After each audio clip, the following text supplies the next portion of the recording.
Hello and welcome back to Shining From Within, the podcast where we explore the infinite amount of power and potential that lies within each and every one of us. I am your host with the most, Genevieve, and we are back with the human thresholds, and in the studio is Mr. Martin. Mr. Martin is so many things. It's so hard to choose just one, but let's say author, because that's one of his titles, one of his hats. Without further ado, let you take over this space. Thank you, viewers. My name's Martin, as you heard. I hope that you're okay, and if you're not, and if especially you're dealing with some disappointment, I hope my words come at a better time for you. So today we're talking about the threshold of disappointment. I will not go into the definitions. I believe everyone knows what disappointment is in its various forms. I will focus on the disappointment of maybe situational disappointment, whereby you have expectations and your expectations do not meet reality. You might have gone to school, you might have graduated with a distinction, but perhaps you're not getting a job. So that kind of disappointment, you might be tall, handsome, kind, friendly, but you're not getting any girls, you're not getting, no one seems to be coming your way. So you find that when your expectations do not meet your reality, it's nice that I was introduced to as an author, because I'm working on a book that says along the lines of what you deserve. Do you really deserve what you deserve? What do you deserve? Do you really deserve what you believe you deserve? And what happens when you do not get what you deserve?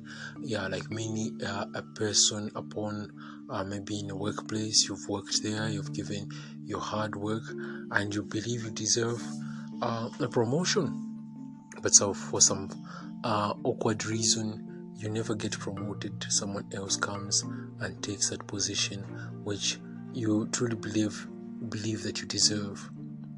So amongst other issues, so you find that expectations, when not met in the space of reality, often lead to disappointment. It might be a relationship where you gave everything, you gave your best foot forward, you tried to walk the right path, but still it ended up in tears, and you're wondering why, and you do not like it. Yes, why is this happening to me? You find that why do expectations really hurt like this? Because I focus on expectations because it's true to say that if you do not want to be disappointed, have no expectations.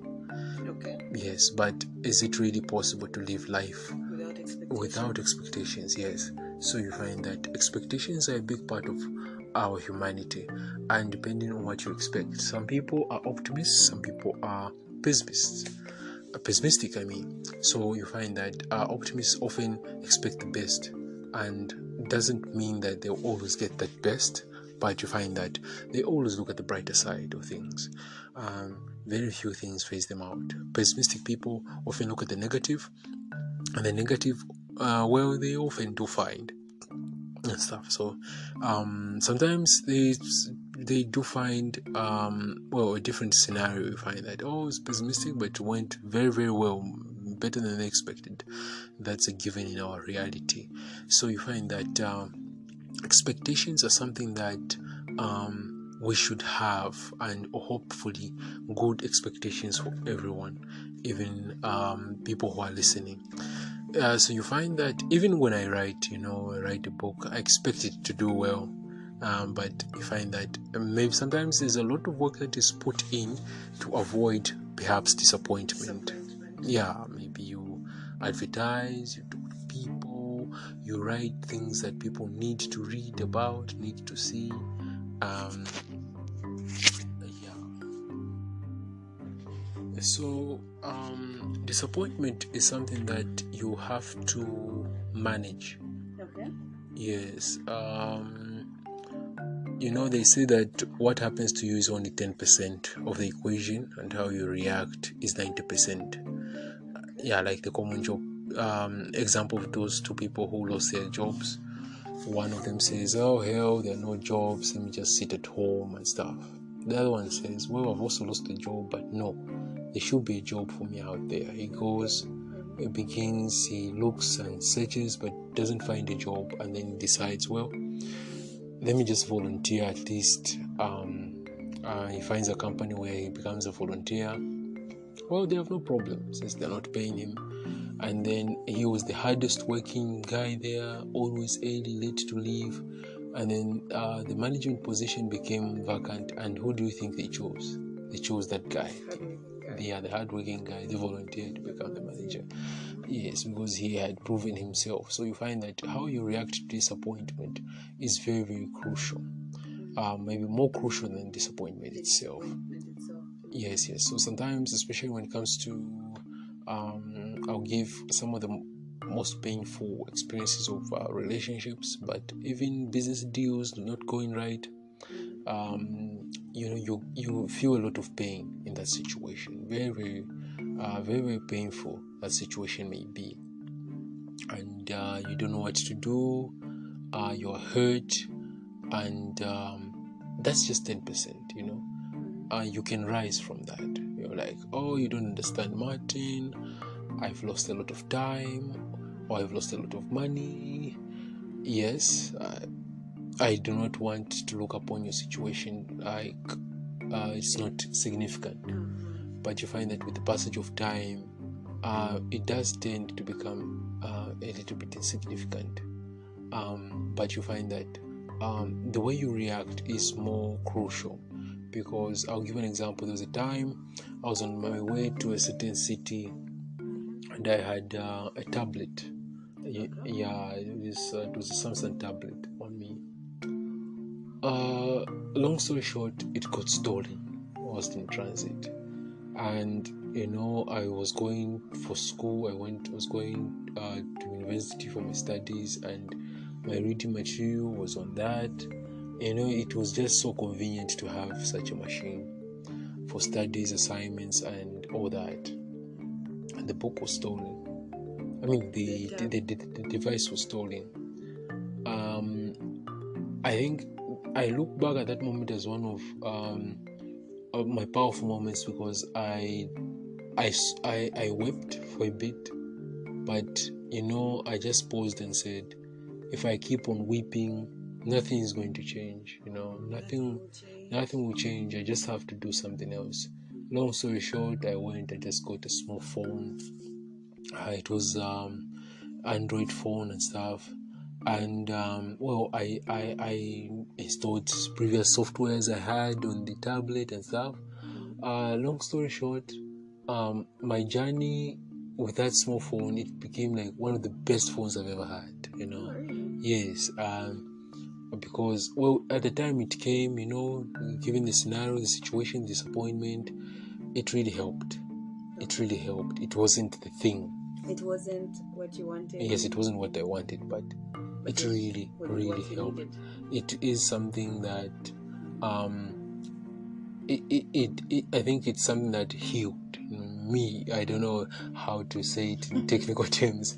Okay. It was a suitable replacement, because I was crying over a big device like a tablet, like, oh, my tablet is gone, how will I study, what? And then here comes this small device, and essentially can do the same things. But my attitude was, oh, I need the tablet to study. In the beginning, I need this. I just need this. Without this, I'm finished. But I just decided, let me just try to change. Let me just have this positive attitude, and that smaller phone really did wonders. I think even more than the tablet ever did. So you find that in your disappointment is very, very real. It's a human threshold. It comes from also the issue of expectations. Yes, you 1 plus 1 equals to 2 equals to 7 plus 3 equals to 10. I guess it's like if I do A B C D, this should happen. Yes, this should be the result. But life doesn't usually work like that. It does in most cases, yes, but sometimes things just don't go your way. And I think it is a situation whereby you just also expect not to get what you want. You leave room for disappointment. Yes, that's a form of management. Disappointment can be so bad such that the ancient Greeks built stoicism to help the people deal with such moments of tragedy, because you find that for some people certain situations, certain moments of tragedy, they never rise again from that situation. It really gets them down. Yes, it really gets them down. It really cripples their wings, so to speak. They developed stoicism to show that you have to be in this frame of, well, I have this, but this thing doesn't have me. You see, I can lose it, so it doesn't have to have me. Yes, I have to expect to lose even that which I have or that which I have gained. So you find that the threshold of human disappointment is so significant that stoicism had to be born, just to help people. You will find entire industry born because of this threshold of disappointment. Industries like the pharmaceutical industry with trying to numb the pain. Yes, trying to numb these drugs that try to numb the pain. Painkillers.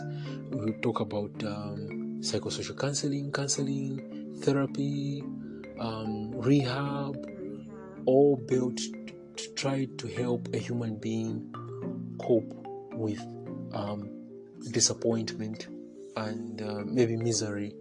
To add, disappointment has a lot of friends that it comes with. Yes, so you find that the way you react is very pivotal, your attitude. But let's say you haven't reacted well to something that has happened to you in the past. Just understand that it's part of the human feelings. You don't need to look down upon yourself with shame. You must embrace the fact that, well, this has happened, it is done. And you might be broken, you might be ashamed, you might be laughed at, but you must know that your very next move is all that matters. You might be living one way, but your next move, if very important, might make you live another way. Yes. And dear listener, no matter what has happened to you, look at it this way. Perhaps these things that happened to you, the shame, the guilt, the failure, failing yourself, and not just people failing you, the betraying. Maybe you also betrayed yourself on your dreams, your promises. Perhaps you gave up, you did not keep your word. Perhaps people did it to you. Perhaps it did not happen to you, but it happened for you. And you will find out why if you make the right move going forward. It might help you in ways that you cannot even begin to imagine. Thank you. Very, very powerful. Very, very powerful. I think it's all just a matter of perspective. How you handle disappointment can either make or break who you become. This has been us from Shining From Within. Tune in into the next episode. Tune into the next episode for the other thresholds. And thank you for tuning into this episode.